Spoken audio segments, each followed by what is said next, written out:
Eu sonho em abrir uma escola. Os alunos teriam uma liberdade de escolher as matérias, assim, que eles queriam estudar. As matérias iam ser totalmente livres, assim, mas e contando com tudo que eles tinham que aprender, tipo mais, menos, divisão, o português básico e tudo isso. Teria uma base, teria coisas que eles podiam aprender além disso, com que eles queriam mesmo se aprofundar para a vida no futuro deles. A entrada na adolescência marca um período da vida em que todo o organismo da criança se prepara para uma nova etapa. No cérebro, acontece uma reorganização que prepara o jovem para esse novo momento da vida. É o momento de desenvolver o raciocínio abstrato, formular hipóteses, checar informações, descobrir fatos novos, reconstruir a sua identidade. Na escola, começa também uma nova fase, os anos finais do ensino fundamental. E aí, todo esse potencial parece ser desperdiçado. As mesmas crianças que pareciam gostar de aprender, quando entram nos anos finais do fundamental, perdem esse entusiasmo. Essa é uma etapa de ensino que parece que se aprende pouco e onde as desigualdades entre os estudantes se acentuam ainda mais. Quando chega no ensino médio, o estudante sente que ele tem que correr atrás do prejuízo. Isso quando ele não desiste de estudar. O que está acontecendo com essa etapa de ensino? E por que ela não está entre as prioridades da educação brasileira? Será que ninguém percebe?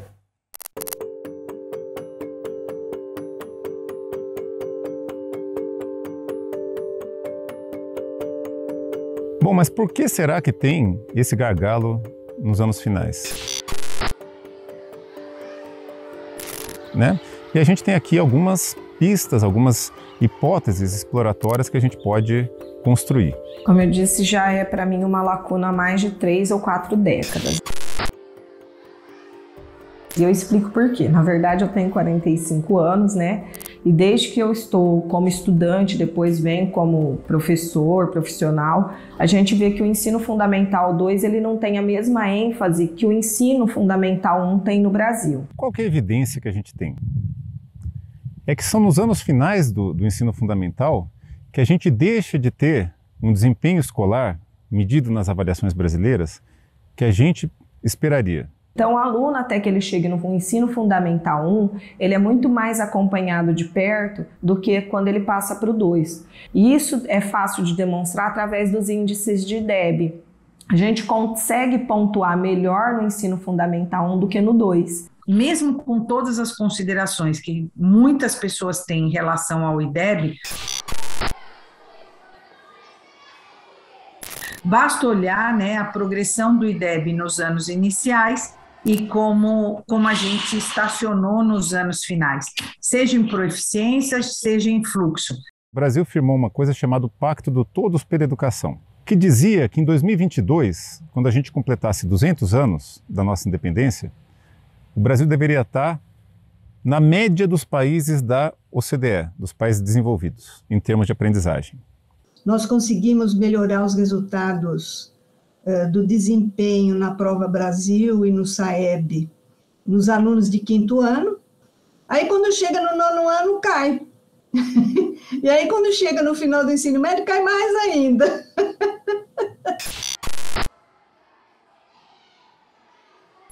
Ou seja, dá a impressão que a escola desensina, né? Deseduca. O grande desafio que a gente tem hoje, do ponto de vista de aprendizagem, não começa, como a gente imagina, no ensino médio.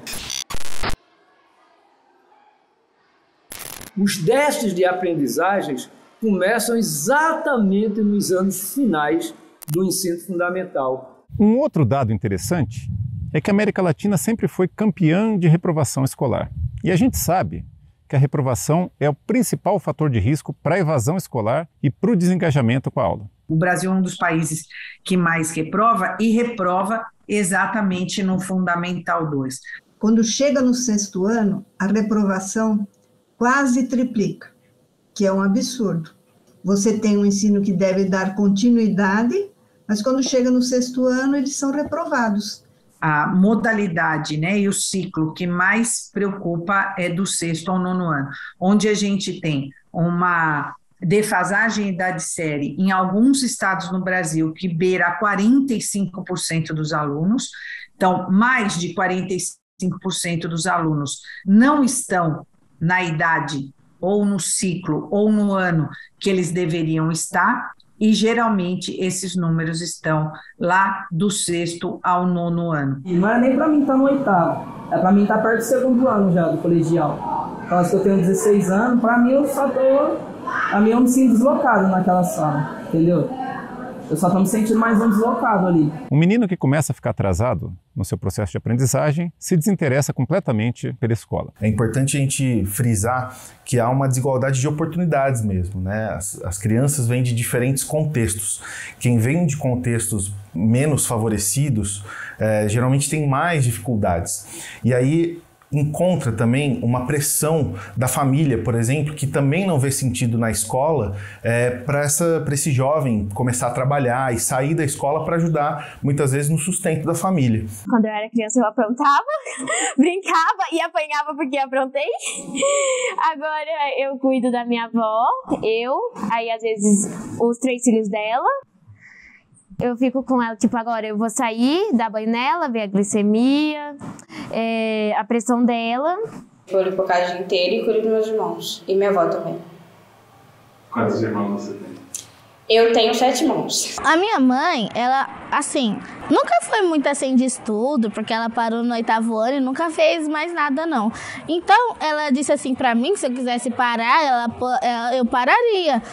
Então, a questão do ensino fundamental 2 se fundamenta, acho que, num equívoco histórico que nós cometemos. Simplesmente, quando se estabeleceu essa nova estrutura para a educação básica, educação infantil, ensino fundamental e ensino médio, não se considerou as etapas de desenvolvimento das crianças e adolescentes. Eu acho que isso acabou diluindo as especificidades do F2 dentro do fundamental como um todo. Em termos de números de disciplinas, de responsabilização, ele está muito, digamos, a estrutura dele é mais próxima do ensino médio. Ao estar junto com o F1, as pontas acabam sendo mais estudadas, tanto o início da alfabetização e o final, que é o ensino médio. Não houve uma discussão ampla, era um período da ditadura. Foi feita uma comissão que simplesmente trabalhou nisso e não houve uma discussão, né, com as pessoas mais especializadas na área que estudavam as questões e muito menos com os gestores e as redes. E a gente ainda não tem consolidada uma pedagogia que trate das especificidades dessa faixa etária.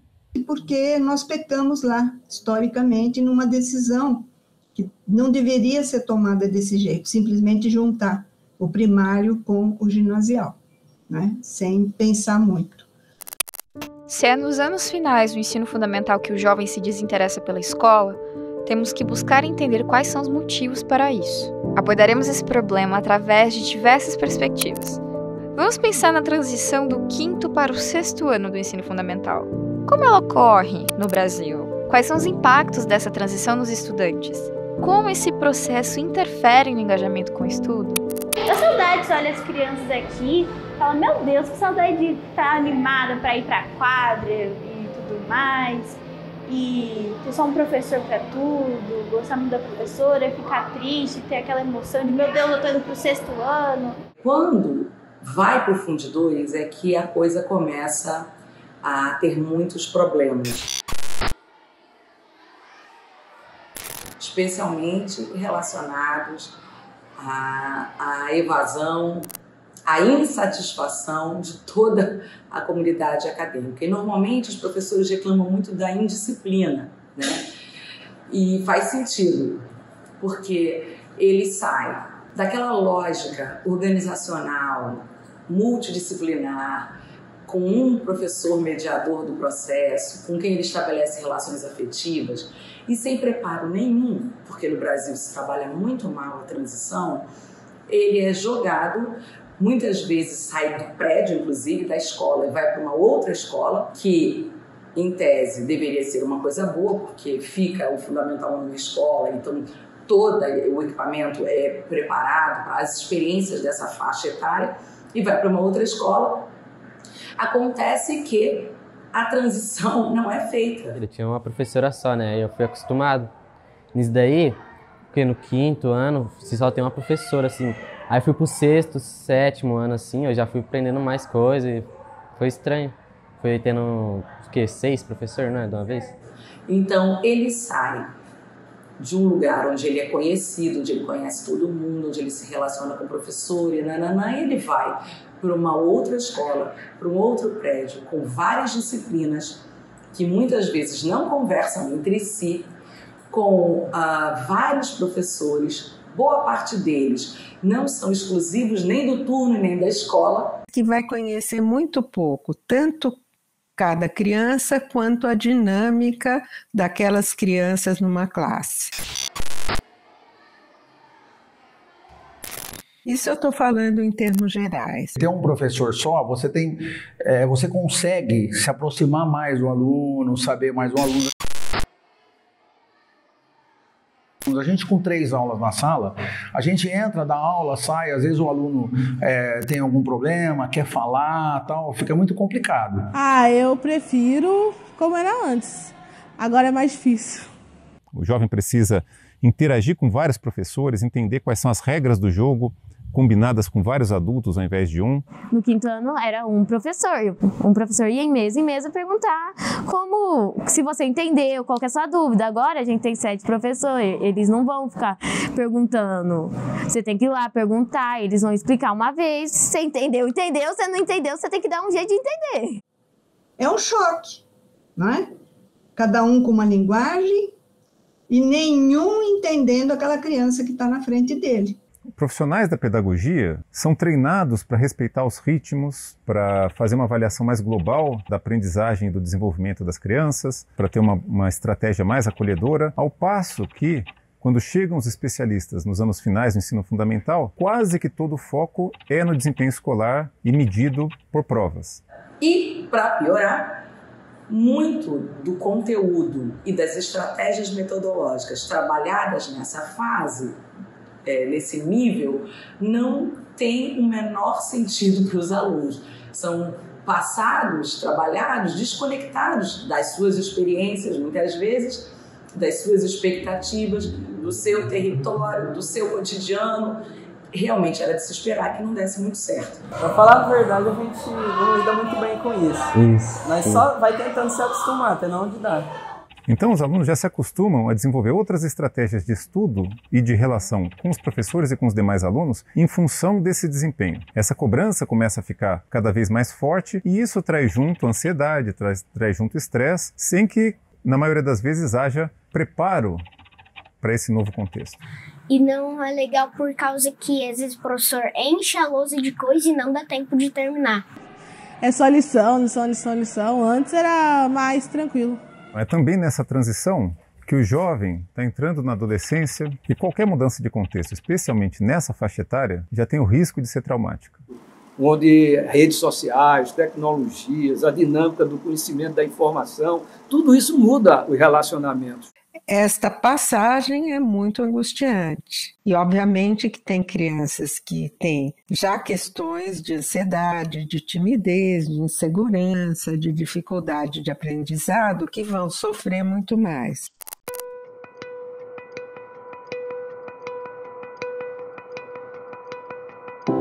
O período de transição é marcado por diversas mudanças, muitas vezes desafiadoras. Nesse sentido, o jovem precisa ser acolhido para lidar com os novos cenários. Por trás do cotidiano das escolas, existe toda uma organização das redes de ensino que precisa funcionar. São milhões de alunos do 6º ao 9º ano, sendo que ao menos 8 em cada 10 alunos frequentam escolas públicas. Quem se responsabiliza por essa etapa de ensino? De que forma o Pacto Federativo se relaciona com essa questão? A educação infantil e os anos iniciais são responsabilidade do município. Quase sempre é o município que prepara a escola, que organiza o time, que oferece os recursos e que prepara o currículo. Já o ensino médio é responsabilidade do Estado.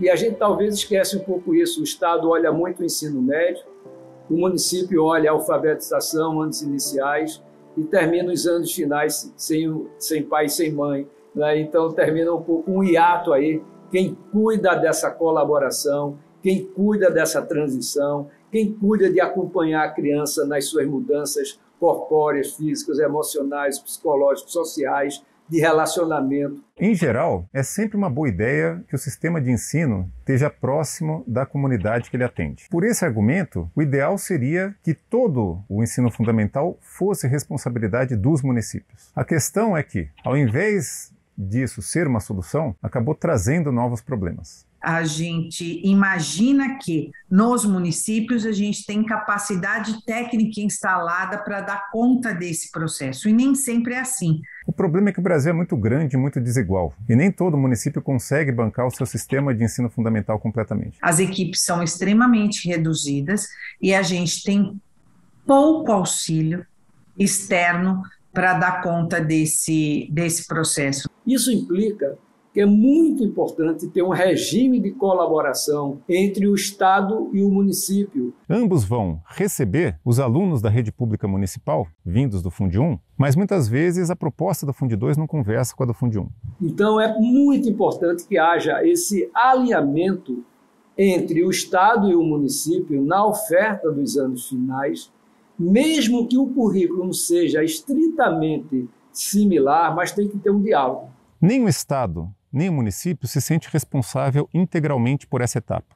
Você entende todo o processo, que sempre você tem que ter uma lei que te diga o que você pode fazer. Então, muitas vezes, esse regime de colaboração esbarra numa série de legislações e que impedem que a gente avance num sistema que eu gosto muito, né, que gostaria de ver na educação, que é o Sistema Único de Saúde. O SUS tem um papel muito importante para a política macro da saúde brasileira. Muda governo, mas você tem a política do SUS, porque começou a ser uma política de Estado, e não política de governo. A mesma coisa a gente precisa olhar na educação. Então, a gente precisa do Sistema Nacional de Educação para organizar essa decisão do regime de colaboração. De tal maneira que o aluno, ao chegar ao final do 9º ano, todo ele, seja da rede municipal ou da rede estadual, tenha, de fato, estudado e aprendido aquelas aprendizagens consideradas essenciais ao término dos anos finais do ensino fundamental. Quando a gente fala em regime de colaboração em escolas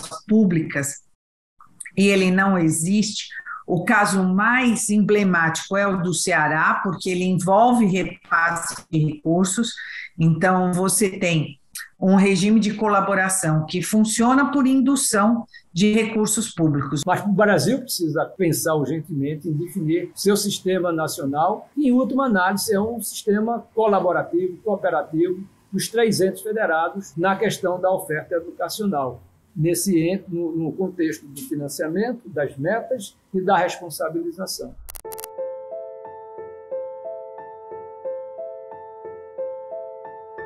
Vimos que há uma série de questões relacionadas à gestão dos anos finais do ensino fundamental que precisam ser levadas para o debate público. Mas, além destas questões, há particularidades próprias da idade dos alunos. Agora vamos olhar para a adolescência. Quem não se lembra das dúvidas, das mudanças, das inseguranças e das descobertas? Como os jovens se percebem e são percebidos? E a escola? Como ela lida com esse período da vida? Você sente criança, adulto, jovem, adolescente?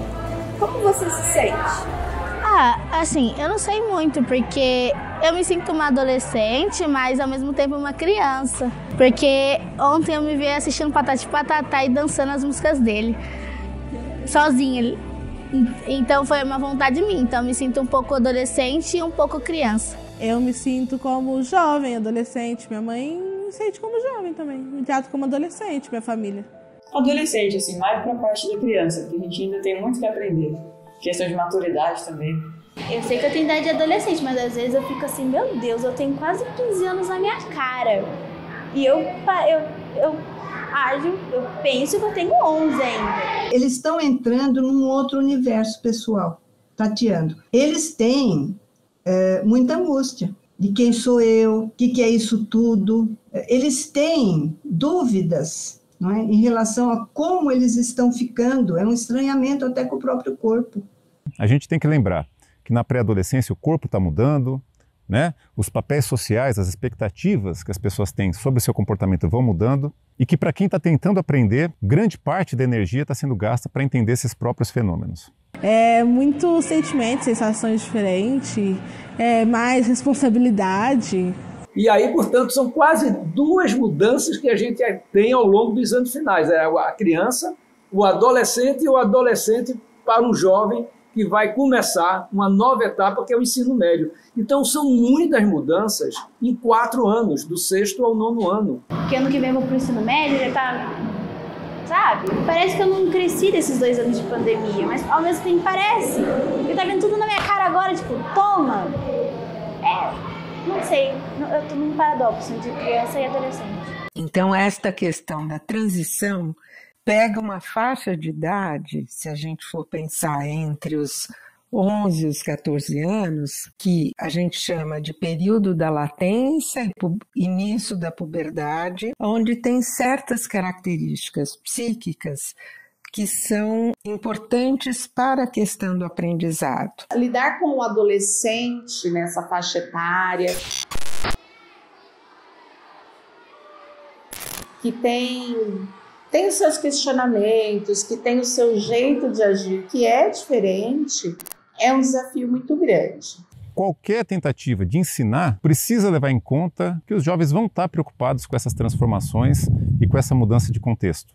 Às vezes o próprio professor que está na sala de aula, às vezes ele tem um momento de esquecimento daquilo que é ser adolescente. Antigamente nós era muito criança, nós xingava muito, brincava, aí eles acabam ficando com isso, com essa visão nossa na cabeça. Entendeu? Aí eles ainda acham que nós continuamos a mesma pessoa, mas pode ter mudado nisso, aquilo, muito pouca coisa. Aí às vezes não parece. Às vezes o adulto não liga para a opinião do adolescente ou da criança. Tem muitos adultos que, vamos supor que tem uma situação e tem 2 lados. O adulto acha que só tem um lado dele e a criança não tem lado, ela está errada, sempre. A importância do grupo de amigos e da escola é fundamental, não só no sentido de fornecer conteúdos e instruções, como se escreve direito ou como se faz uma conta, mas no sentido da humanização. Nós somos animais sociais, então a gente não concebe uma pessoa saudável vivendo solipsisticamente. O que é legal na escola? Os amigos, os amigos mesmo só.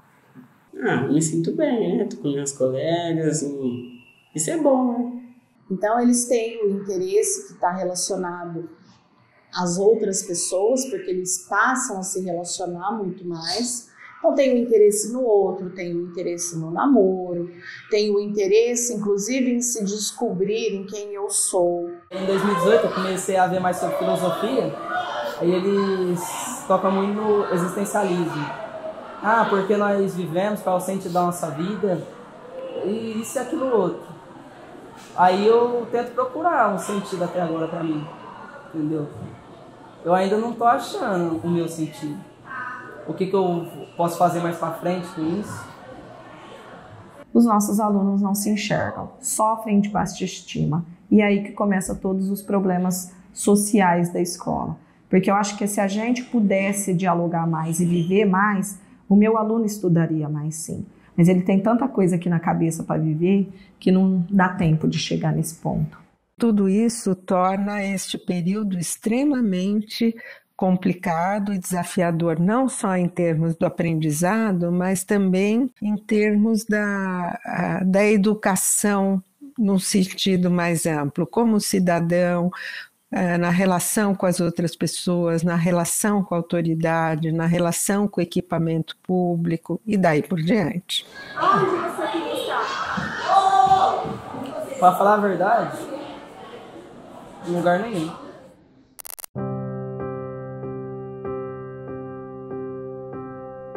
É natural que, com todas as características da idade, o jovem comece a questionar o mundo, buscar um sentido para a sua realidade e estabelecer novas relações. Nesse contexto, ainda temos que olhar para as relações familiares. É comum ouvir que o papel da família é educar e o papel da escola é ensinar. Mas será que na sociedade atual essa premissa ainda é válida? Como a escola e a família estão se relacionando para educar esses jovens? todos os estudos mostram que quando a família se envolve, quando os pais participam, mesmo que pais de baixa escolaridade, mas procura acompanhar como é que está a vida escolar do seu filho, quais são as dificuldades e a escola do seu filho, isso faz uma enorme diferença no sucesso escolar, mas também no desenvolvimento social e emocional da criança, do adolescente e do jovem. De forma geral, não posso falar, mas tem famílias que se envolvem muito, tem umas que até se intrometem demais.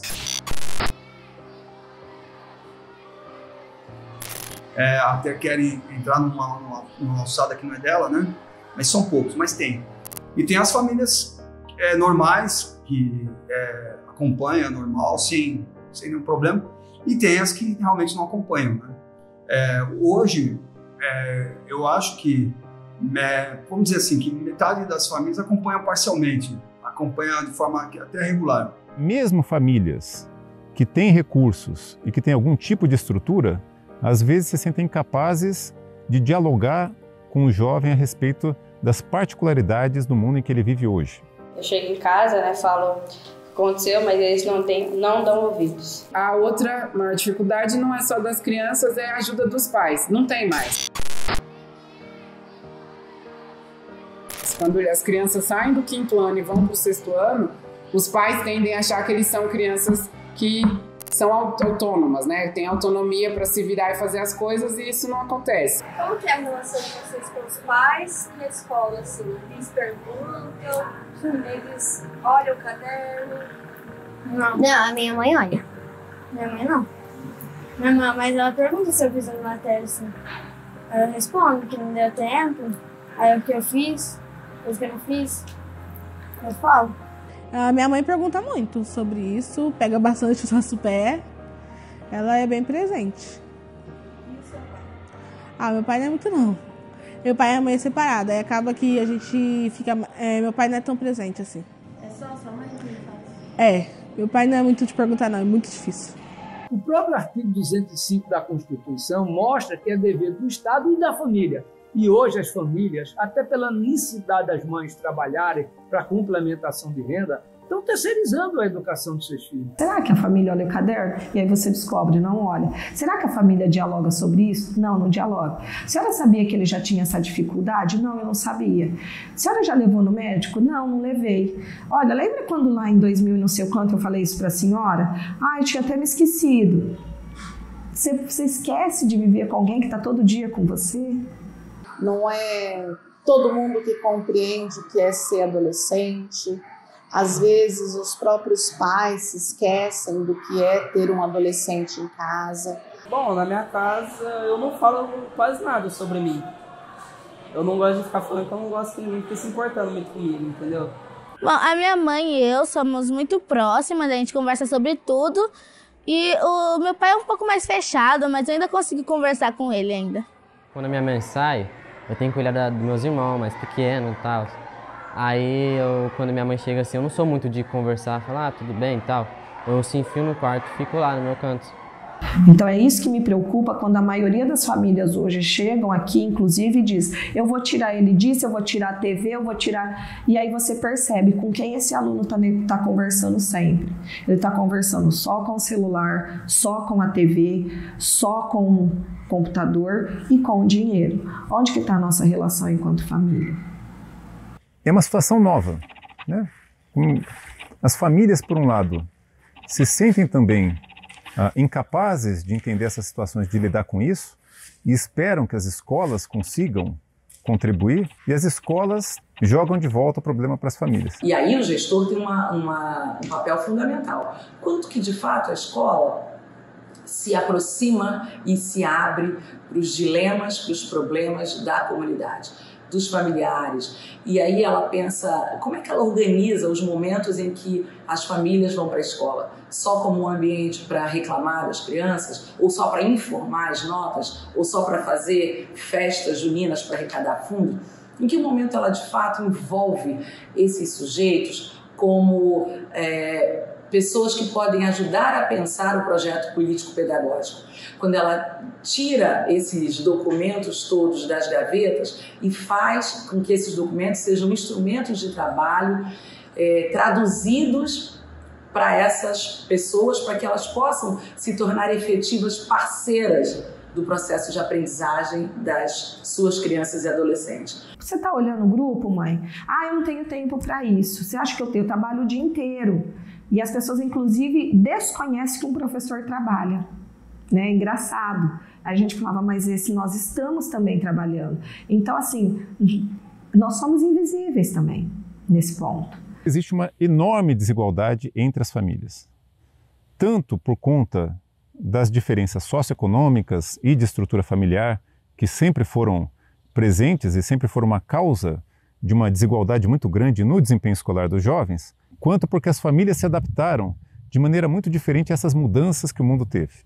Quando a gente sabe que a família tem alguma desestruturação, alguma coisa, às vezes tem algum problema de trauma psicológico, tem um monte de casos que a gente tem que trabalhar. Né? Creio eu que pode acontecer situação que é em casa. Às vezes a pessoa está passando por dificuldade em casa e chega na hora da aula ela não consegue se concentrar. Inclusive eu tive um amigo que passava por dificuldade em casa e não conseguia se concentrar na hora de fazer uma lição, de entender uma matéria. Ficava pensando sobre aquilo que aconteceu em casa. Difícil pensar uma criança que não é respeitada, cujo pai não respeita a mãe, quando tem este pai, não é? Que vive num lugar onde tudo é muito precário, que ela venha e respeite uma pessoa, só porque essa pessoa se chama professor. Muitas vezes, isso se reflete em sala de aula em comportamentos que o professor considera inadequados, muito porque ele não compreende a mudança que está acontecendo. Pode entrar neste desafio outras questões. É diferente o desafio que uma criança que tem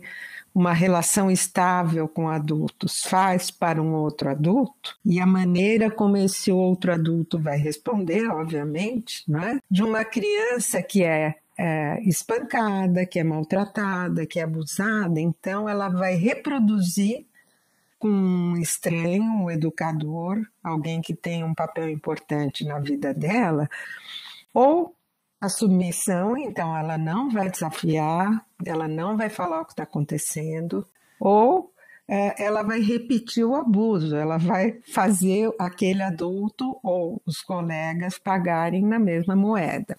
Às vezes, quando a sala está falando demais, ou às vezes a sala está falando pouco, em vez dele falar normal, ele grita, ele manda os outros calar a boca, sendo que a pessoa não está fazendo nada. E às vezes ele só foca em mim, não na sala em geral, em mim. Ele só fala comigo às vezes, mas pra mim isso daí não é legal não, isso daí é chato. Ele chega na sala e com maior educação, pelo menos comigo. Xingando, tudo.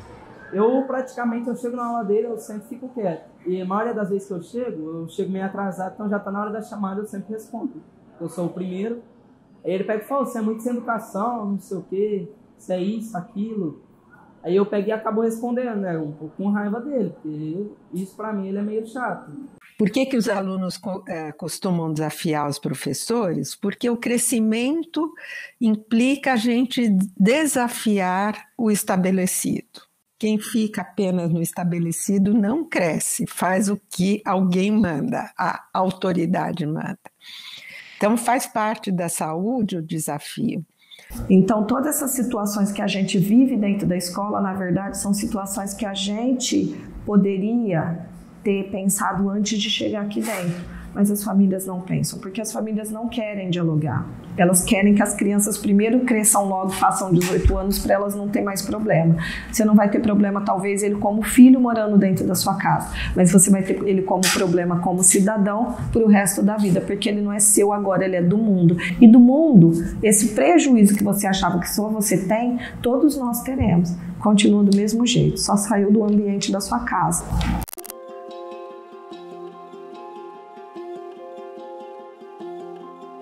Nos relatos apresentados fica evidente a necessidade de fortalecer a relação entre a escola e a família, que encontra-se enfraquecida por conta do novo cenário socioeconômico. O contexto da pandemia de Covid-19 intensificou as dificuldades já existentes e trouxe mais desafios para essa relação. Para além da relação familiar, também é preciso considerar outras relações existentes na escola e na comunidade. Quais são as interações mais críticas e como elas afetam o desenvolvimento e a vida dos alunos? Que problemas sociais atravessam o território escolar?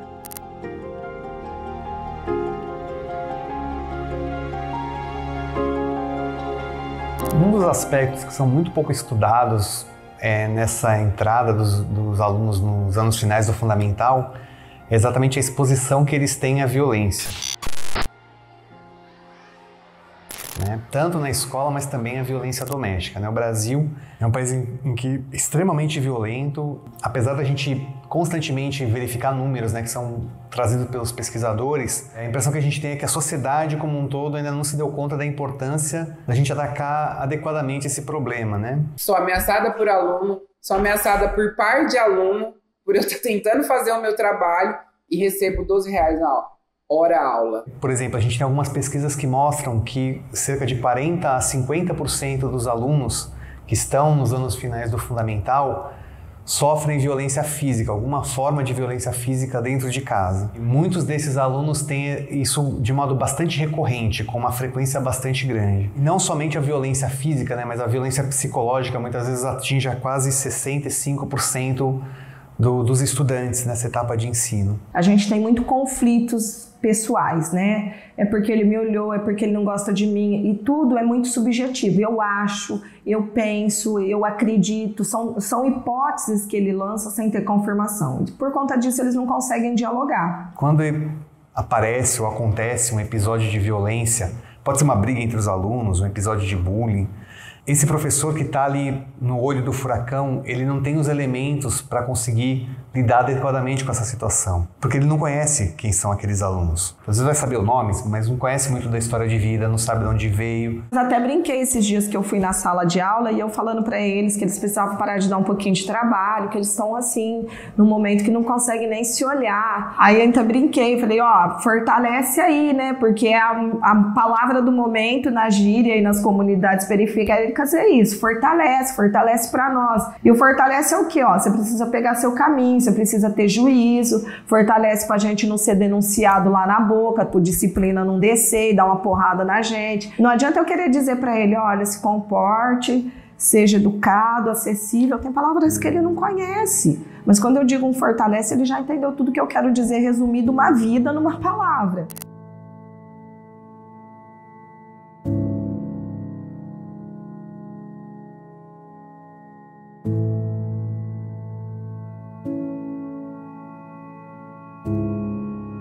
Só para a gente ter uma ideia, mais de 30% dos alunos, pesquisas que a gente realizou aqui no LEPS com alunos dos anos finais, relatam terem sofrido ou serem praticantes de bullying. Acontece muito na nossa sala.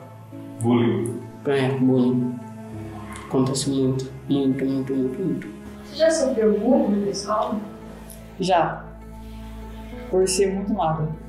Foi um menino, ele tava chamando a menina de gorda, xingando ela só porque ela era gorda. Também tem uma menina que ela é gaga, ela não sabe falar direito, algumas pessoas ficam zombando dela. Eles são muito preconceituosos, em questão geral, de muitas coisas, não só em questão racial, como homofobia, como várias outras coisas. E aí, isso afeta não só quem estuda com eles, como a escola no geral, porque, ninguém gosta de ficar num ambiente que é mal acolhido pelos colegas. Eu não sei, eu me senti um pouco excluída e... um pouco... Sabe, todo mundo ficava zoando comigo e eu não tinha muitos amigos, então eu me senti excluída e triste. Você consegue separar de quem fala por falar, porque não tem conhecimento, e de quem fala porque sabe o que causa, o efeito que causa. E pra mim foi mais um daqueles casos bem tosco, das pessoas não saberem respeitar a sua opção e sua sexualidade. Então eu acho isso um contexto bem chato. A sala em si já é o bullying. A nossa sala.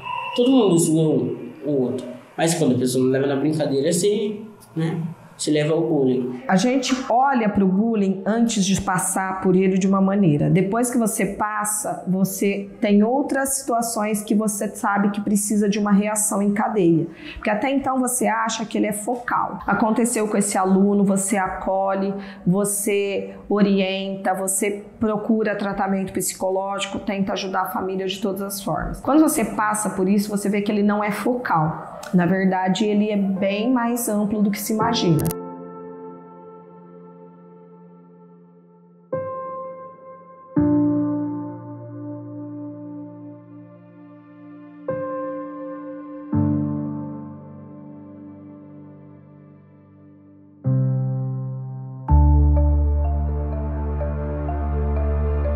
As escolas têm racismo?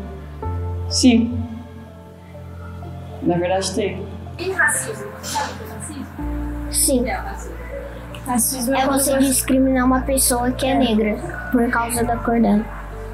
A minha amiga estava entrando no refeitório e escutou a menina e falou assim: ah, aquela preta lá, macaca. Uma vez, não aconteceu comigo, aconteceu com um colega. Ela foi pedir mais comida, aí a cozinheira pegou e falou assim pra ela: aqui não é pra encher o bucho. Falou desse jeito pra menina. Negra, assim, da minha cor, só que tipo, ela não veio hoje.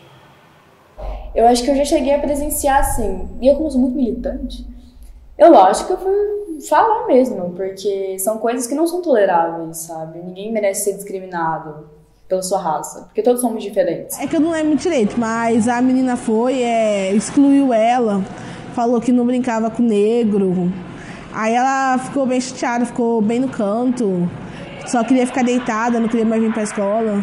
Em 2018, a gente teve que fazer um relatório bem grande de uma turma, onde tinham 3 alunos negros, e eles já estavam bastante dias já sofrendo bullying, e eles não abriam o jogo. E aí, para não se sentir humilhado, eles também começaram a fazer racismo contra eles mesmos. Até que um dia, um aluno veio e falou: olha, eu não aguento mais. Eu não aguento porque eu estou me humilhando e humilhando os outros e eu não aguento. E aí foi onde eu descobri. Aí chamou uma sala e as coisas estavam assim escabrosas mesmo. E há até uma discussão de uma linha tênue entre o bullying e a prática de crimes. Existe na literatura falando que existe bullying por conta de cor ou raça. Isso é crime, isso não é só bullying.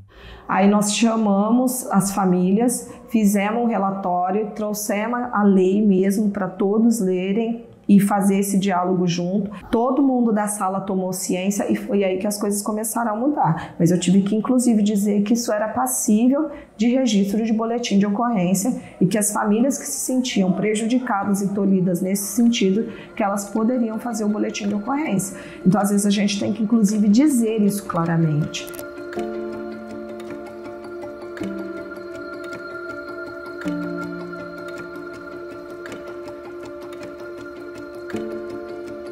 A gente não pode nunca esquecer que a escola está inserida dentro de uma comunidade. E os problemas que fazem parte daquela comunidade, elas vão também se manifestar dentro do ambiente escolar. Então, se eu tenho uma comunidade, né, que ela está sujeita à influência das facções criminosas e a escola está inserida nesse contexto, em algum grau isso vai se manifestar dentro desse ambiente escolar. É nesse ponto que a gente também tem que parar de ser, desculpa, hipócrita, né?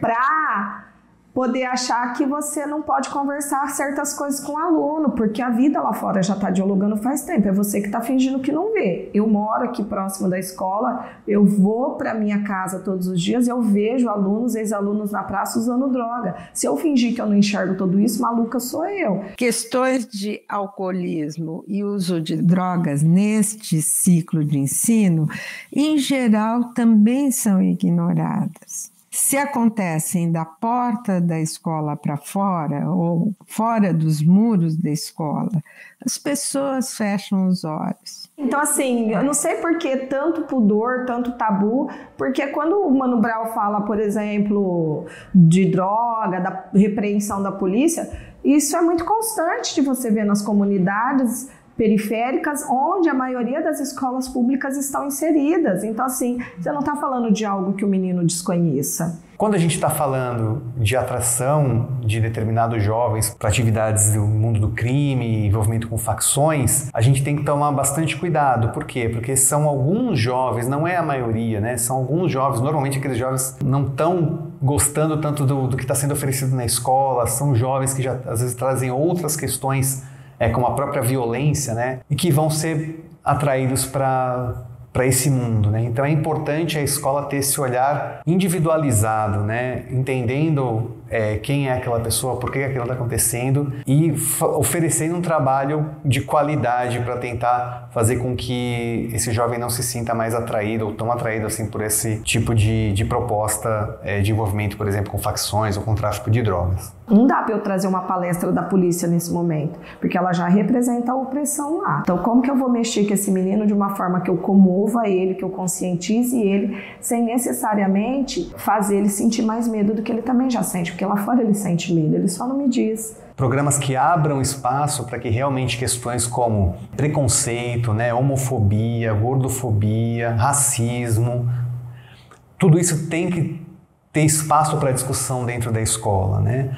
A própria questão do bullying, né? Então todos esses aspectos, eles são muito importantes de serem trabalhados e não é fácil, porque envolve muitas vezes assim opiniões formadas, né? Conflitos de geração, a geração dos professores que pensa de um jeito das gerações mais novas, mas é fundamental que esses temas sejam trabalhados, né? Porque é discutindo esses temas, né, que estão presentes e são vivenciados por esses estudantes, que eles também vão perceber a escola como um lugar de maior acolhimento, mais interessante e que eles podem desenvolver plenamente todas as suas capacidades. Apesar da gente já ter algumas iniciativas pontuais tentando trabalhar essas questões, ainda a gente falta uma política pública que consiga realmente integrar esses aspectos de resgate das vulnerabilidades no desenvolvimento integral dos alunos.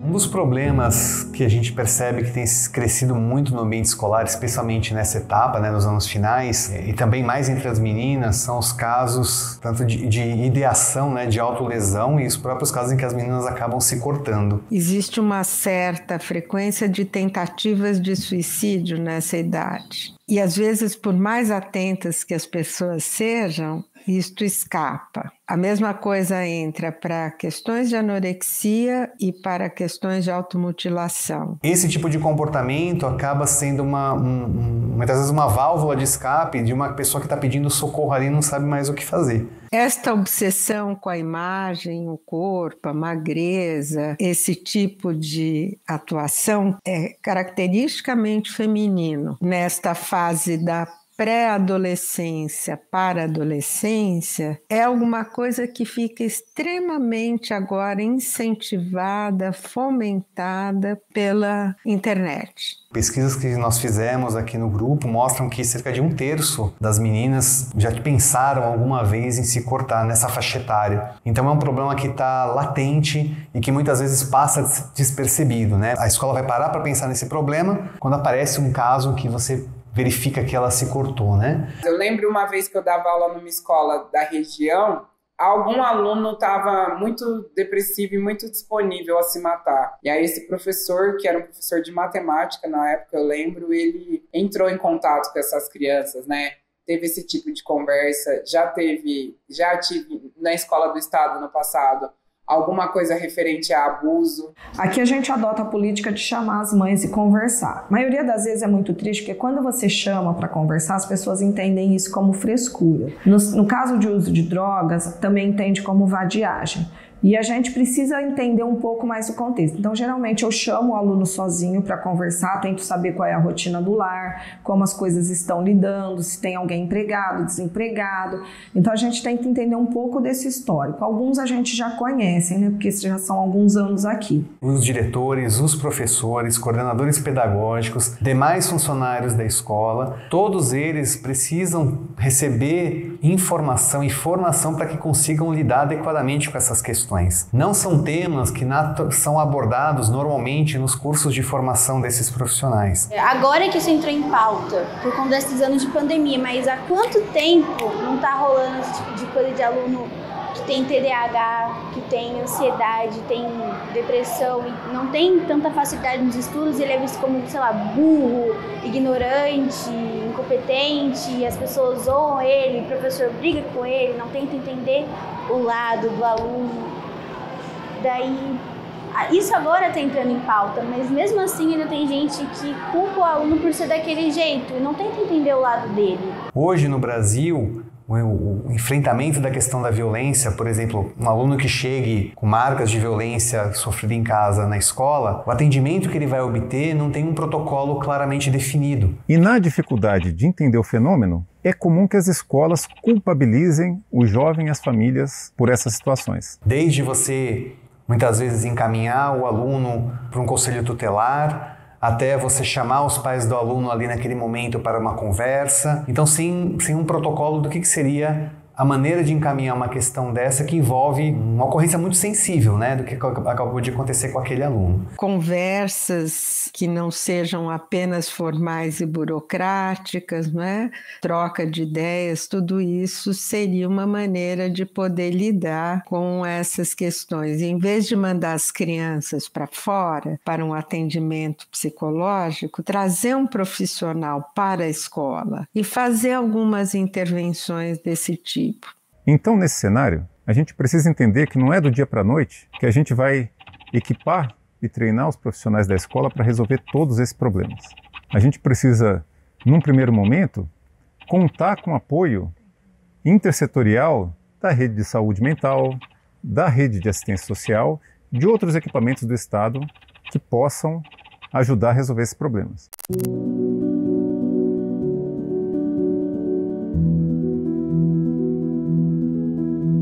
Não é possível oportunizar um ambiente seguro, saudável e acolhedor com inúmeras adversidades que a escola não consegue enfrentar sozinha.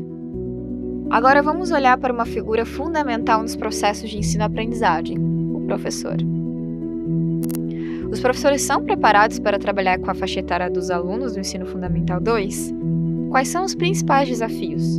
E quais são as motivações e vínculos existentes na profissão docente? A gente tem que lembrar que nos anos finais do ensino fundamental, os professores já são especialistas.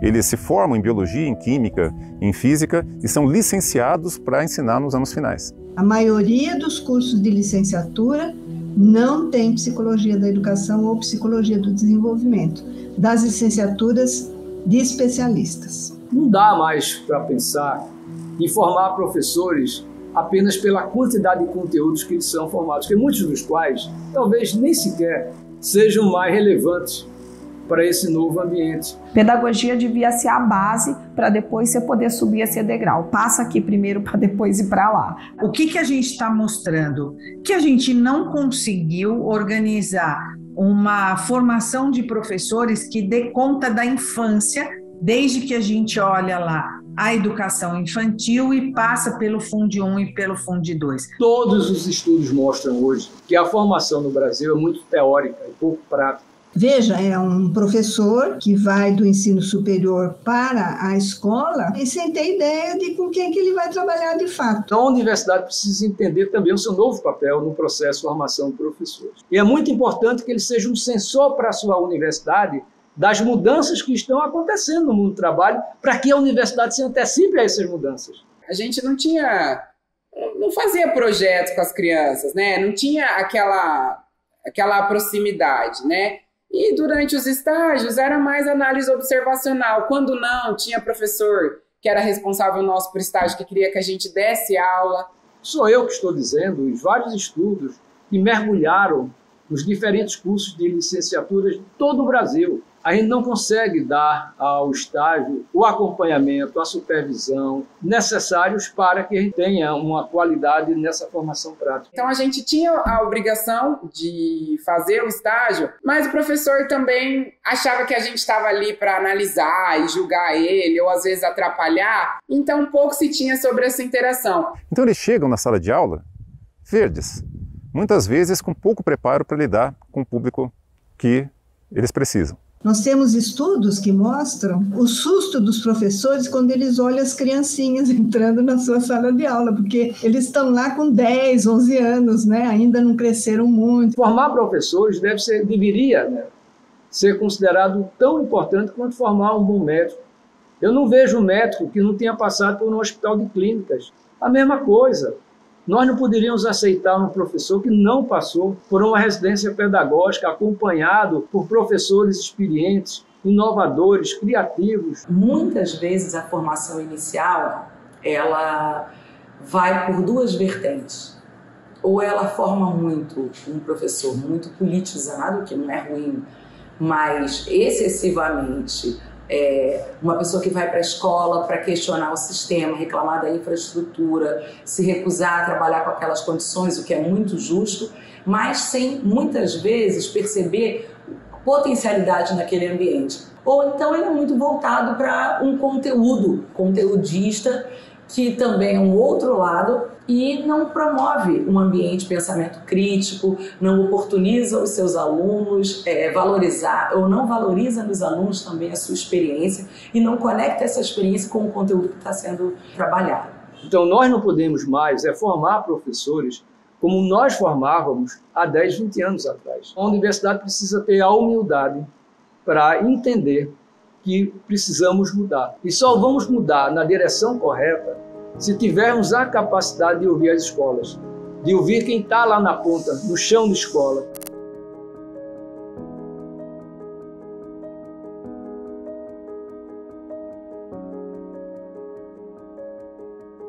Esse descompasso entre como o professor é formado e quais são as prioridades que ele deveria ter em sala de aula, ou que se espera dele em sala de aula, leva a vários desfechos negativos. Muitas vezes ele não se conecta e se frustra porque aqueles temas que ele propõe para discussão não são os mesmos que os jovens gostariam de discutir, e isso por si só piora o clima em sala de aula. Um segundo conjunto de problemas diz respeito aos contratos, condições de trabalho e organização do trabalho dos professores. Os professores dos anos finais, eles são professores horistas. O que significa isso? Eles trabalham por hora-aula. Como eles são especialistas, eles têm aulas, quantidade de aulas diferentes de acordo com a especialidade deles. Então, cada disciplina tem uma carga horária diferente, então esse professor também vai ter um contato diferente com aquela turma. Nos anos finais, um professor especialista raramente consegue cumprir todo o seu contrato em uma única escola. Professores com contrato precário de trabalho, que trabalham em 4, 5 ou 6 escolas, dependendo da área que ele trabalha, e a carga horária que essa área de conhecimento tem dentro da rede, ele vai precisar pegar várias escolas para dar conta disso. E isso não mantém o vínculo dele com ninguém. O salário, em geral, é baixo se comparado a outras carreiras que exigem nível superior e esse tamanho de dedicação de horas. O cara, às vezes, tem que trabalhar de dia, de tarde, de noite para ter um salário digno, né? É desesperador. Esse é um fator que leva o professor a se conectar menos com a comunidade escolar, que dificulta o empoderamento da escola para resolver questões de conflito, de convivência e criar projetos coletivos para os alunos que lá estão. E do ponto de vista do professor, torna muito cansativa a docência. Eu gostaria, né? Eu gostaria de desenvolver projeto, né? Desenvolver projeto com eles e tal, né? Mas tem aluno que me procurou para desenvolver projeto, mas que horário? E aí eu tenho 35 alunos. Se 10 quiser falar, já foi uma aula.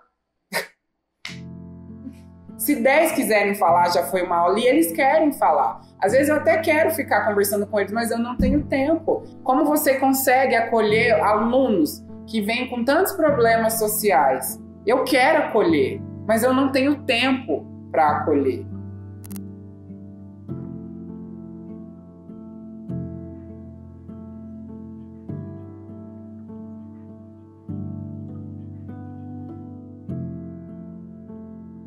As redes, em geral, têm horários de trabalho coletivo, onde os professores podem trocar suas impressões sobre a turma, dividir as suas estratégias pedagógicas bem-sucedidas e discutir os problemas da escola e da comunidade escolar.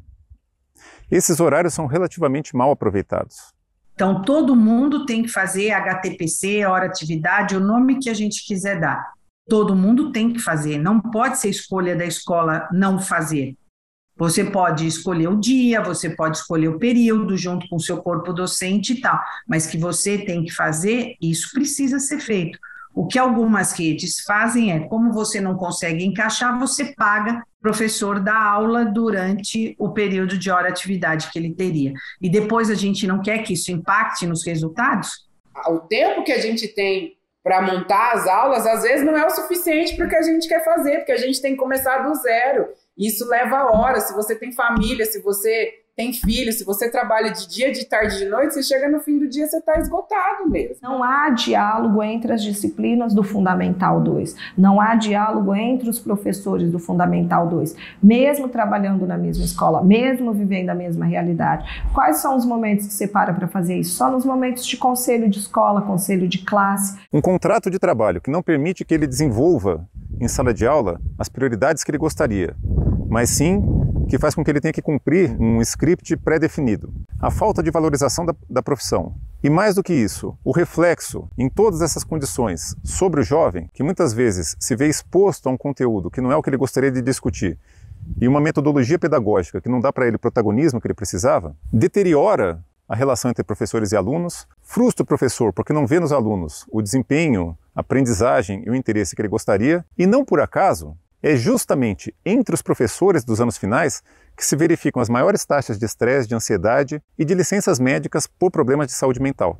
Por que os professores normalmente gostam mais, claro, aqueles que têm paciência e tal, com criança pequena, mas eles gostam mais do ambiente da escola do Fundamental 1? Porque ali ele estabelece também relações afetivas. O trabalho com os outros colegas normalmente é mais colaborativo. No Fundamental 2, você já vai ter uma total desconexão entre esses professores, né?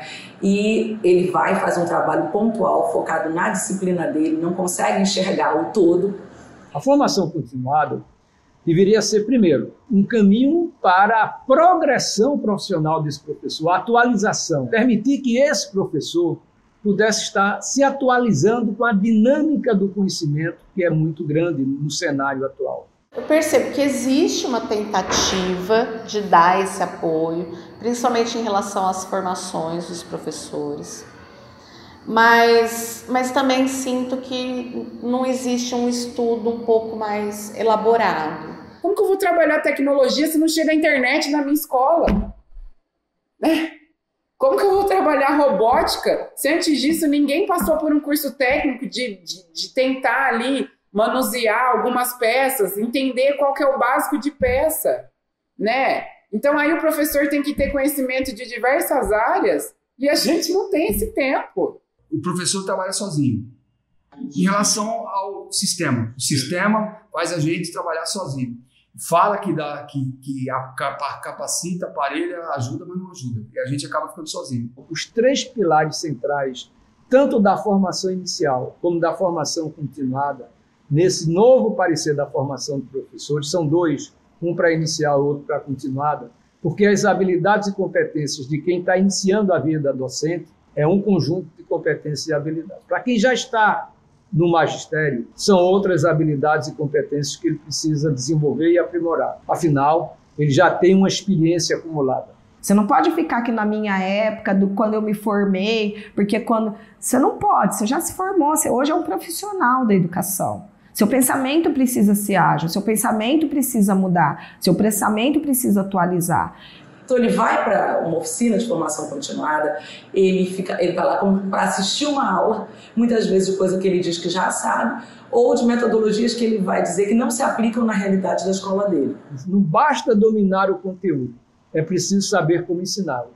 Então, para isso é preciso que ele tenha prática e que tenha um engajamento no seu desenvolvimento profissional. A gente pode fazer várias formações com os nossos professores, enquanto todo mundo não parar e fizer igual na aldeia, sentar ali em roda e pôr os problemas para todo mundo discutir e todo mundo falar, não vai resolver.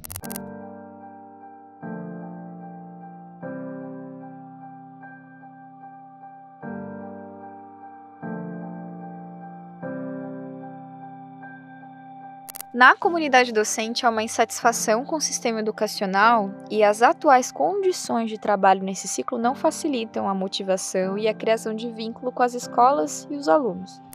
Os profissionais da educação apontam a existência de lacunas na formação inicial dos professores, que nas condições atuais nem sequer são resolvidas nos momentos de formação continuada. Essas lacunas estão ligadas ao desenvolvimento de estratégias pedagógicas que considerem as especificidades dos alunos. Existe uma pedagogia específica para essa etapa de ensino? As universidades estão trabalhando em pedagogias que preparem os professores para formar pessoas que respondam às necessidades da sociedade atual e futura? Curiosidade é um fator essencial para que as discussões sobre as questões das disciplinas possam acontecer em sala de aula. Manter essa curiosidade, portanto, perpassa muitas vezes, e sobretudo na transição do ensino fundamental 1 para o ensino fundamental 2, para uma reavaliação pelas professoras e professores de como as questões disciplinares podem ser desenvolvidas em sala de aula. A maioria deles chegam com mais interesse no sexto ano, chegam com mais interesse e saem com menos interesse no nono. A estratégia pedagógica, que muitas vezes funcionava nos anos iniciais, onde as atividades eram todas propostas de cima para baixo pelo adulto, deixam de funcionar porque o jovem começa a questionar o que ele está fazendo ali. A partir do sexto ano, como ele já começa a ter um pouco de opinião formada, né, de saber um pouco o que quer e o que não quer, tem atividades que eles já não querem mais participar tanto. Do jeito que tá, a sala de aula é um momento artificial. A vida real, ela acaba sendo transposta para outro momento. Eu vivo depois. Por exemplo, quando eu me interesso pela matéria, eu vou atrás, aí eu me empenho bastante, dou uma pesquisada fora de hora. Mas quando eu não gosto muito, eu não ligo muito, eu só passo na escola mesmo. A sala de aula é onde eu tenho que estar para aprender aqueles conteúdos, para ouvir aqueles conteúdos, o professor que tem que transmitir o conteúdo, o aluno que tem que ouvir, mas é artificial. É muito recorrente a fala dos estudantes dizendo que eu não vou usar isso para nada na vida. Matemática também ajudaria a contar dinheiro. Português também, quando for fazer coisa. História também. História que...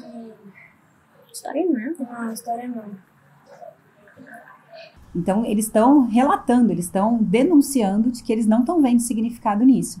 E a ideia é outra, eles passam muito tempo dentro da escola. Aquilo precisa ser real. Então existe uma preocupação importante em construir significado na aprendizagem para o jovem, em dar protagonismo. Ele quer discutir o seu projeto de vida, quer construir o seu percurso. E se a proposta pedagógica estiver descasada com essas prioridades, o jovem vai se desinteressar? Eu nem sabia o que era projeto de vida. Você pergunta o que é a matéria projeto de vida para um professor de sala, ele, dá o que você quiser, sabe?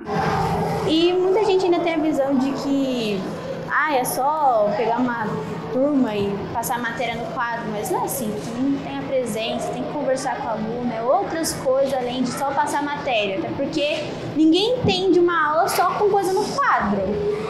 Ele chega na sala, passa a atividade, fala 2 minutinhos só praticamente e senta.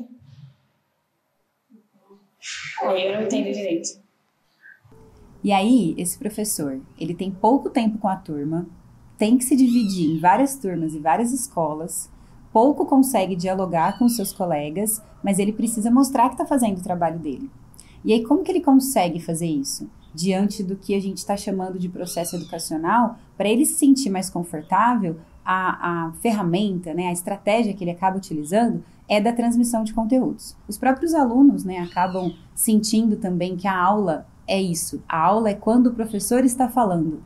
No meu caso, parece que eles falam e eu não entendo muita coisa. Parece que eles falam de um jeito que eu acabo não entendendo. Não sei se é eu que estou muito atrasado nisso. Aí eles falam, eu entendo. De 10 palavras que eles falam, eu entendo 5.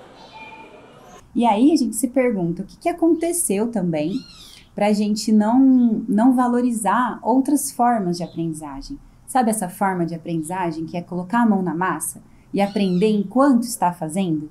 E que tem um super significado? E que é aquilo que a gente vai se lembrar quando a gente for contar essa história para alguém? A gente vai contar daquela aula que foi super gostosa, que você fez uma oficina, que você organizou uma feira de ciências, que você fez um projeto de artes, que você colou cartazes, que você fez um mapa. São dessas aulas que a gente se lembra. E aula de ciências, que não precisa ficar mexendo com os frascos. Uhum. Isso é muito legal, mas... Aprende mais o corpo humano e tal, né? É só falar. Ciências aprende... tinha que pegar mais, né? Tem, tipo, ciências que de vez em quando tem 2 aulas. Uma aula, tinha que ter mais. Que eu não sei se é a que ele tá querendo dizer, é a que... Essa é legal aquelas lá, sabe? Que nós mexemos... Tipo, tinha que ter um laboratório só dela, só dessa aula só. Laboratório, nós fazemos a mistura lá, isso faz fogo e vai... Aqui tem laboratório? Não. Nossa, é tipo dentro da sala, só que tem uns bonecos de coisa assim. Tem uns bonecos abertos no meio. Mas né, nunca mexe com esses bagulho de frasco, assim, de misturar os bagulho aqui. Mas nós temos todos os frascos, na tem. medida, tudo bonitinho. Fica dentro da nossa sala. Mas nunca vi mexer. Todos gostam de desafios, nós gostamos, os jovens gostam, e na adolescência isso é muito legal, muito interessante. E isso aplicado em sala de aula é algo que pode motivar os estudantes a responderem aquelas perguntas, a descobrir algo novo e a descobrir por si e não ter entregue nas suas mãos. Se eu quero que o meu aluno faça uma pesquisa, mas se eu me mantiver preso a uma pesquisa que seja extremamente tradicional e de só fazer uma pesquisa e entregar um papel escrito, talvez eu torne esse momento de pesquisa extremamente desinteressante. O que tem se dito é assim: a informação está aí para todo mundo, então as pessoas podem olhar essas informações, ler sobre essas informações, ouvir sobre essas informações. E aí, qual seria o papel do professor? O trabalho com atividades investigativas e, portanto, em que os alunos não apenas realizem planos para avaliar uma situação, mas também tenham que explicitar esses planos para os seus colegas em processos argumentativos, podem garantir a manutenção do interesse dos estudantes pelas questões que são apresentadas em sala de aula.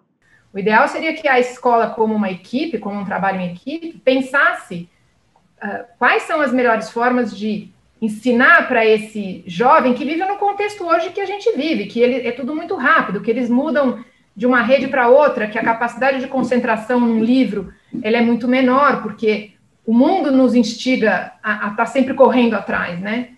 Então, se ele pega uma apostila ou ele pega um livro e começa a escrever o conteúdo desse livro na lousa e pede para os alunos escreverem isso no caderno, ele está só mudando a informação de lugar. Por isso que tem que ter mais tempo para fazer as lições, por causa que de vez em quando o professor passa e não dá tempo de copiar a matéria.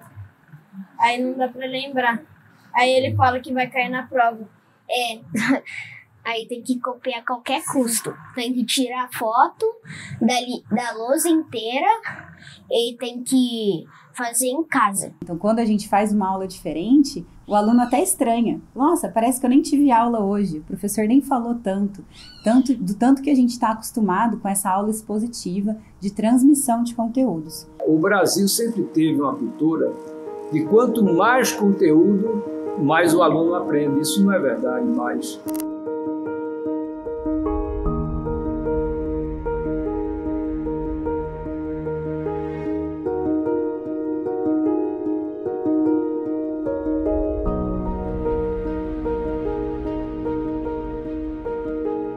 Não é uma questão de ter mais ou menos disciplinas.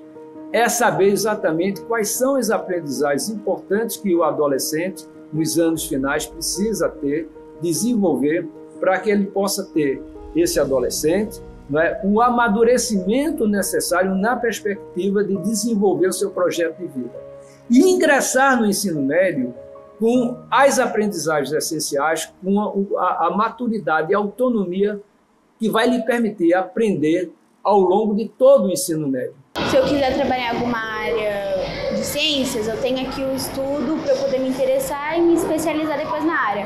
Mas não tanto na vida adulta, é mais na acadêmica. Por exemplo, não te ensinam a pagar uma conta. Eu não sei pagar uma conta. Se eu perguntar para minha mãe, eu nunca vou aprender. Vou aprender na marra. Ou como fazer uns primeiros socorros? Eu não sei. Olhar pulso, essas coisas. Ou então cozinhar. Você imagina comigo, você conversando. Você conversa muito. Você é um vendedor. Isso. Vamos supor um vendedor de carros. Aí você não tem que conversar muito bem com a pessoa. Não, esse carro é isso, é isso, é isso. O motor é isso, os freios é isso. Aí, entendeu? Aí aqui na escola, eles acabam cortando a gente nisso. Eles falam, não, fica quieto. Aí eles estão, tipo, matando uma profissão que nós podemos ter mais pra frente. Um vendedor de carro, tipo, uma empresa grande, entendeu? Aí é isso que eu acho. Como ser adulto, sabe? Não só na vida acadêmica. E o projeto de vida, ele não precisa ser algo para o futuro. Ele pode começar a ser vivenciado no presente. A gente também precisa se preocupar com o que esse jovem está fazendo agora. Então, colocar situações para ele resolver, oportunizar que a escola esteja presente na comunidade e que esse jovem construa uma solução em conjunto com a sua comunidade, pode ser uma forma também dele entender o que ele é capaz de fazer. Então, como é que ele pode agir desde muito pequenininho para cuidar da sua escola, para apoiar e ajudar a sua família, para cuidar do seu bairro, para cuidar do planeta, para cuidar do ambiente. As aulas de qualquer disciplina que seja não devem ficar restritas ao dia a dia dos alunos. É essencial que a escola possa apresentar aos estudantes um mundo para além daquele no qual eles já vivenciam.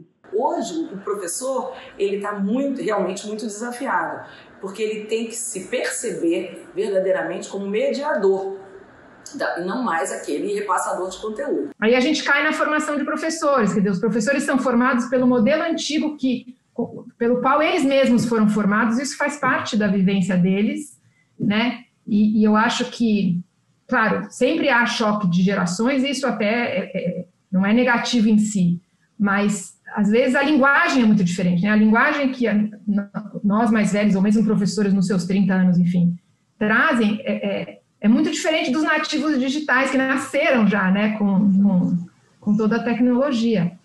A sala de aula do século XXI não pode ser mais aquela sala de aula única e principalmente com alunos enfileirados, olhando a nuca do aluno da frente, um professor em pé ensinando conteúdos, muitos dos quais já estão na internet, em várias redes, que os alunos poderiam até aprender por outros caminhos. O que nós precisamos é ter uma sala de aula dinâmica, onde os alunos possam trabalhar de acordo com o conteúdo daquele momento ou com as aprendizagens ou habilidades que eu quero desenvolver naquela aula, eu tenha o ambiente arquitetônico favorável a isso. Bom, que na escola não faz muito trabalho em grupo, não. A gente só teve 2 aulas em grupo. Não, 3. 3. Bem difícil. Por que é mais legal trabalhar em grupo?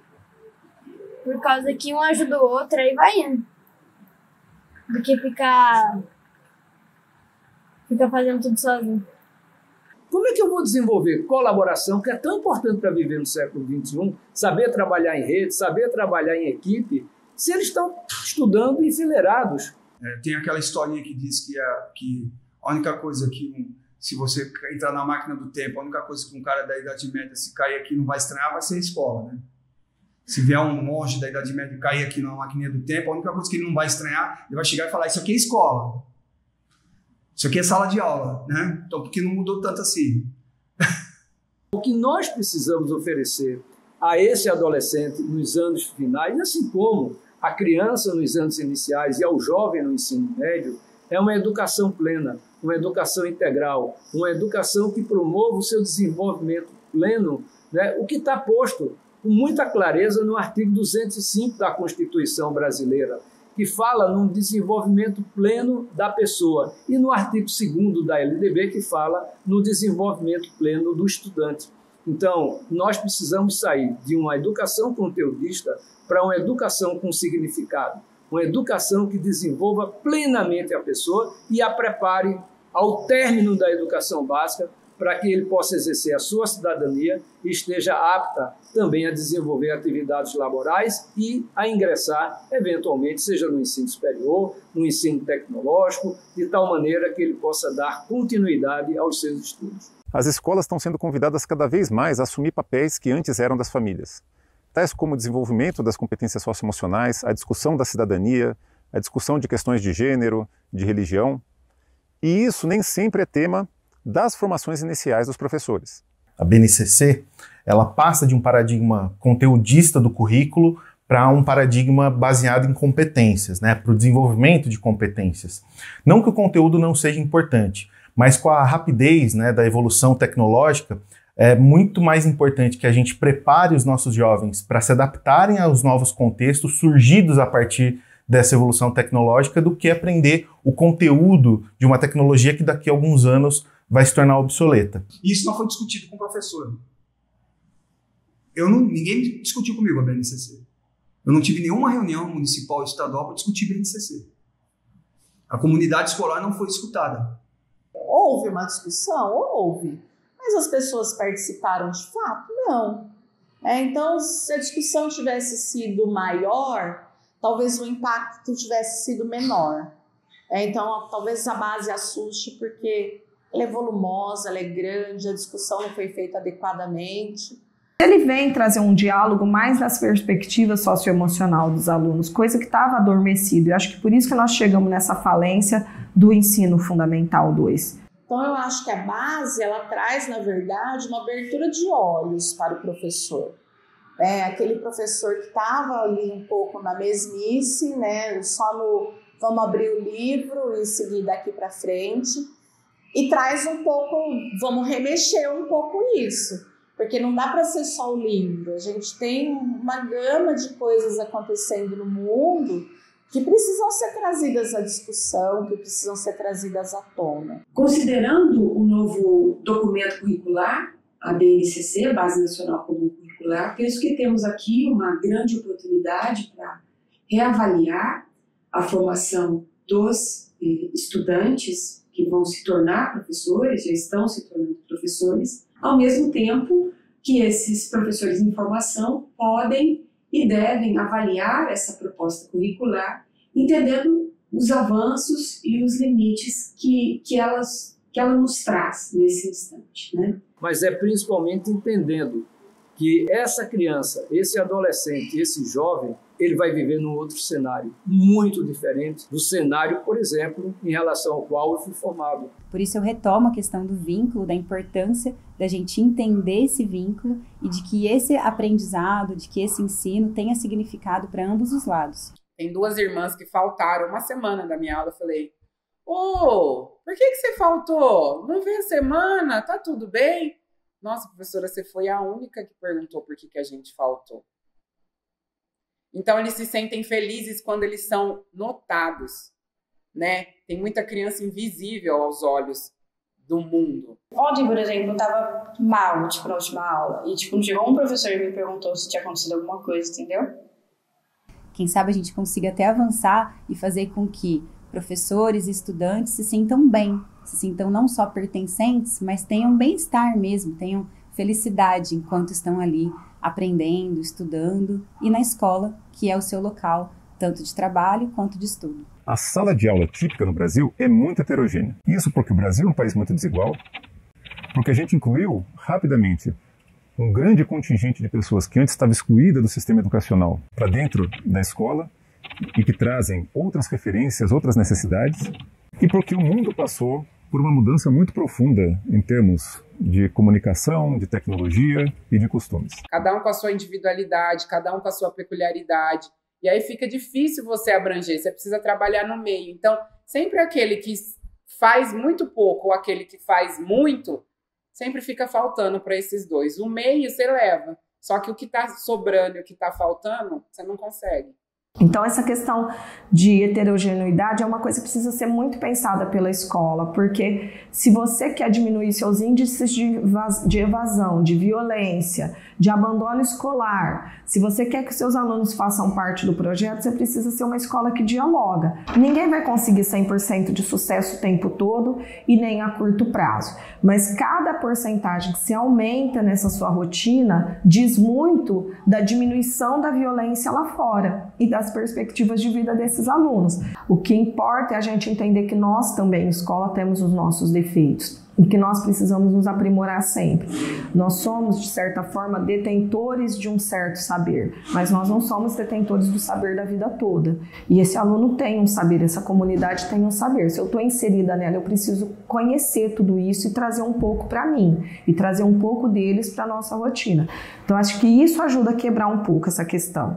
Trazer para a gente vir, então, chegar um dia a ser uma escola de verdade plural. Não é um avanço tão simples. Eu acho que a gente, às vezes, pode chegar a 10 anos de gestão tentando fazer o mesmo trabalho, com o mesmo raciocínio, e ainda assim você não está na metade do caminho. Mas eu ainda fico com a proposta que é melhor metade do caminho do que nunca ter saído de lá. Então, eu acho que, às vezes, dói até na gente, certo? A gente apontar as nossas feridas, né? Mas se a gente não apontar as nossas feridas, a gente não sabe até onde dói para poder curar. Existe uma casta ainda dominando a escola pública, né? Uma casta de pensamento dominando a escola pública. Por isso que a gente tem tanta dificuldade de avançar.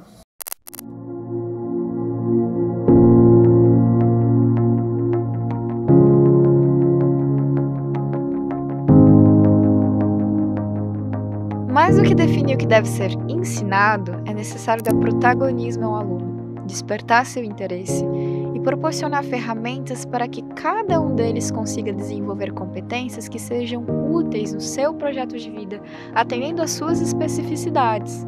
Esse é o retrato dos anos finais do ensino fundamental, que apesar das dificuldades e dos desafios, é extremamente instigante.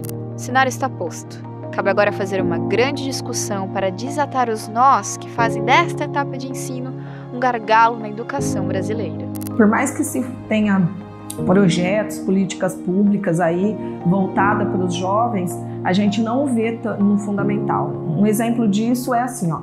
A gente tem muitos programas de alfabetização de governo federal, governo estadual, governo municipal. A gente vê ações para o ensino médico, como tem publicizado aí várias vezes, mas você vê poucas ações específicas para o ensino fundamental 2. E quando tem, são projetos assim, um pouco esparsos, escassos, né?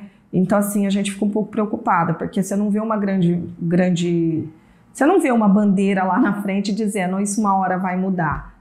É uma área absolutamente abandonada, a gente não vê nem programas oficiais, e eu vejo poucos investimentos em estudos científicos nessa área. É muito incomum surgirem artigos submetidos que falem sobre experiências didáticas e sobre análise de situações em sala de aula que se remetem ao Fundamental 2. Seria leviano de minha parte especular as razões para isso, mas é muito evidente de que há um maior número de pesquisas que são realizadas na educação infantil, nos anos iniciais do ensino fundamental e no ensino médio. Para fazer isso, a gente precisa trabalhar com os professores, tanto a formação inicial, quanto descobrir novas metodologias que funcionem para esse segmento. E para isso a gente precisa de muita pesquisa. O Brasil é um grande laboratório. Por que é um grande laboratório? No Brasil as decisões educacionais são muito descentralizadas e virtualmente cada estado e cada município tem o seu programa piloto, a sua ideia inovativa, que precisam ser melhor avaliadas e disseminadas para que uns aprendam com os outros e a gente possa, sim, melhorar nossa prática pedagógica. Então, eu diria que os anos finais, a gente deveria ter um cuidado maior do que a gente tem e tem tido ao longo de todos esses anos. Se eu tivesse que resumir o que é o nosso grande problema nos anos finais do ensino fundamental, é fazer justamente o que na minha leitura é a essência da Base Nacional Comum Curricular, que é construir um ensino com significado e com protagonismo, que coloque o jovem no centro do processo de aprendizagem. E para isso acho que perpassam vários aspectos, que passa pela formação do professor, que passa pelo currículo, né, que passam pelas políticas, ou seja, pensar que tipos de políticas podem, né, ajudar a gente a minimizar os problemas do Fundamental 2. Então, assim, acho que há muitas possibilidades.